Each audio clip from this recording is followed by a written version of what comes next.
السلام علیکم، بسم اللہ الرحمن الرحیم۔ ماں کی بددعا۔ پیارے عزیز دوستو، ایک دن ایک عالم دین ایک بستی سے گزر رہے تھے۔ انہوں نے دیکھا کہ ایک انسان چارپائی پر بیٹھا ہوا ہے اور اس کے ارد گرد مکھی بھی لگ رہی ہیں۔ لوگ اس پر لعنت بھیج کر آگے بڑھ جاتے ہیں۔ لوگ اس کے پاس سے نکلنا بھی پسند نہیں کرتے ہیں۔ لوگ اس کے پاس جانا بھی پسند نہیں کرتے۔ عالم صاحب کہتے ہیں، میں دیکھنے لگا، میں نے سوچا کہ لوگ اس کی مدد کیوں نہیں کر رہے ہیں اور دیکھ کر کے چلے جا رہے ہیں۔ میں نے کہا شاید میں کچھ اس کی مدد کر سکوں۔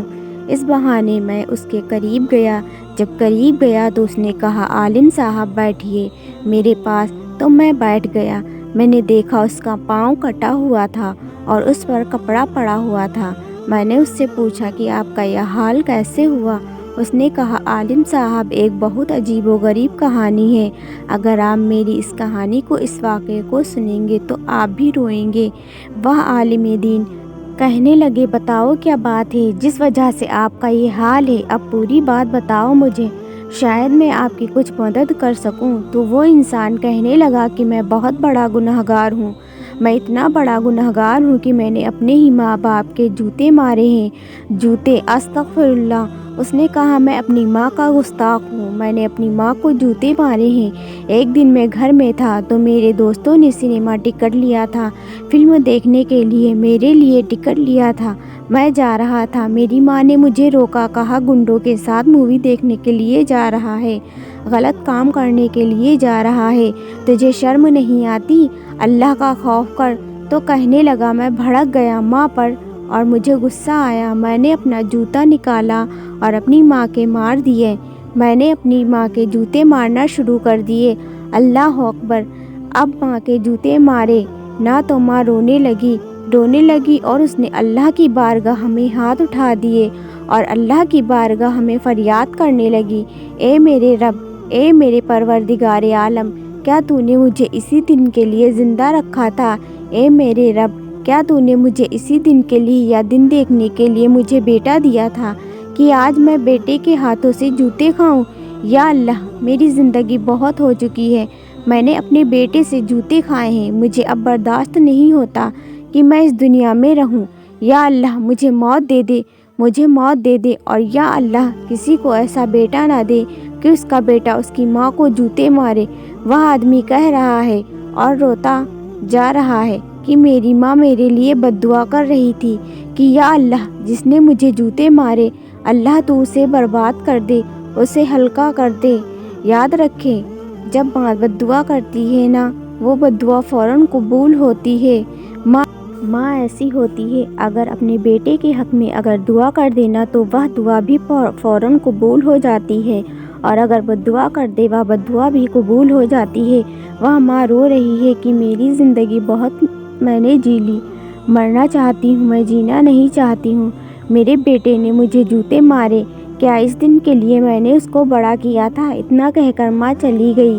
میری ماں 7-8 دن بھوکی رہی، اس نے کھانا نہیں کھایا۔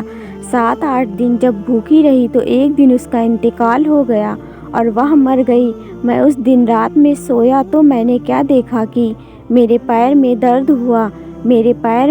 ہوا۔ میں نے سوچا اچانک سے درد ہونے لگا، ٹھیک ہو جائے گا، کبھی کبھی ہوتا ہے، ٹھیک ہو جاتا ہے، تو آج بھی درد ہونا شروع ہوا ہے، ٹھیک ہو جائے گا۔ لیکن جب صبح ہوئی تو صبح کو دیکھا کہ میرا پیر سوج گیا تھا، میرا پیر بہت زیادہ سوج گیا تھا اور دیکھنے کے قابل نہیں تھا۔ میں ڈاکٹر کے پاس گیا، ڈاکٹر نے کہا اس کا آپریشن ہوگا، پیر کاٹا جائے گا۔ میں نے اتنا سنا تو ڈاکٹر سے کہا، ٹھیک ہے، آپ میرے پیر کا آپریشن کریں۔ ڈاکٹر نے پیر کا آپریشن کیا، پیر کاٹا اور اب حالات یہ ہے کہ میرے پیر میں کیڑے پڑ گئے ہیں۔ ماں کی بددعا میرے حق میں قبول ہوئی، میرے پیر میں کیڑے پڑ گئے، میرا پیر سڑ گیا، اب مکھی بھی اس پر بھنبھناتی ہے، کوئی میرے پاس آنا پسند نہیں کرتا، ہر آدمی یہی کہتا ہے یہاں ماں کا گستاخ ہے، یہ لعنتی انسان لعنت بھیج کر آگے بڑھ جاتا ہے، میں بہت بڑا گنہگار ہوں۔ وہ عالم صاحب نے جب اتنی بات سنی نہ ان کی بھی آنکھوں میں سے آنسو نکلنے لگے۔ وہ آدمی کہتا ہے، عالم صاحب میں اپنے گناہ پر بہت شرمندہ ہوں، لیکن اب معافی کس سے طلب کروں؟ میری ماں بھی اس دنیا میں نہیں رہی۔ عالم صاحب میرے روٹھے ہوئے اللہ کو راضی کر لے، میں توبہ کرتا ہوں، میں اپنے گناہوں سے تائب ہونا چاہتا ہوں۔ آپ عالم دین ہیں، آپ اللہ کی بارگاہ میں میرے حق میں دعا کر دیں، اللہ تعالیٰ تو دعاؤں کو قبول کرنے والا ہے۔ عالم صاحب روتے روتے کہنے لگے کہ میں اللہ کی بارگاہ میں دعا کروں گا، اللہ چاہے گا تو دعا کو قبول کر لے گا۔ پیارے عزیز دوستوں، کہ جن کے ماں باپ زندہ ہوتے ہیں نا اور وہ ان کی خدمت نہیں کرتا ہے، اللہ اس سے ناراض ہوتا ہے۔ جس کے ماں باپ اگر اپنی اولاد سے روٹھے ہیں تو اللہ بھی اس سے روٹھا ہے۔ اگر ماں باپ راضی ہیں تو اللہ بھی راضی ہے۔ ماں باپ کو پہلے راضی کریں، اللہ راضی ہو جائے گا۔ تو ماں باپ کی خدمت کریں، کیونکہ ماں باپ کا یہ آسرا ہوتا ہے کہ میرا بیٹا میری بیٹی جب جوان ہوں گے تو یہ ہمارے بڑھاپے کا سہارا بنیں گے۔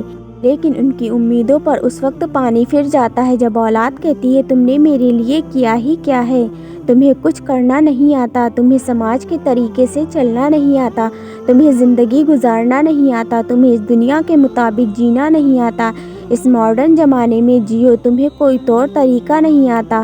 وہ ماں باپ جس نے اپنے بچوں کو اتنا بڑا کر دیا، پال پوس کر اس قابل بنا دیا کہ وہ دوسروں سے بات کر سکے، اس قابل بنا دیا کہ وہ کہیں اچھی جاب کر سکے، اس قابل بنا دیا کہ اچھے انسانوں میں بیٹھ سکیں، اولاد کہتی ہے تم نے کیا ہی کیا ہے میرے لیے۔ تم کیا جانتے ہو جب یہ بات کہتے ہیں نا اولاد تو والدین کے دل ٹوٹ جاتے ہیں۔ خدا کے واسطے اپنے والدین سے سچی محبت کریں۔ اگر آپ اپنے والدین سے محبت کریں گے تو اللہ آپ سے محبت کرے گا۔ اگر آپ اپنے والدین کو راضی کریں گے تو اللہ آپ سے راضی ہو جائے گا۔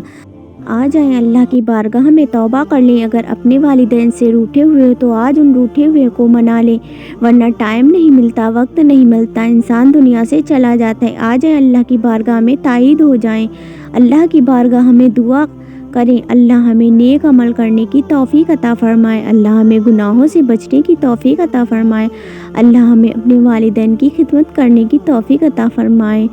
آمین ثم آمین۔ پھر ملتے ہیں ایک نئی ویڈیو میں ایک نئی معلومات کے ساتھ، تب تک کے لیے اللہ حافظ، دعاؤں میں یاد رکھیں۔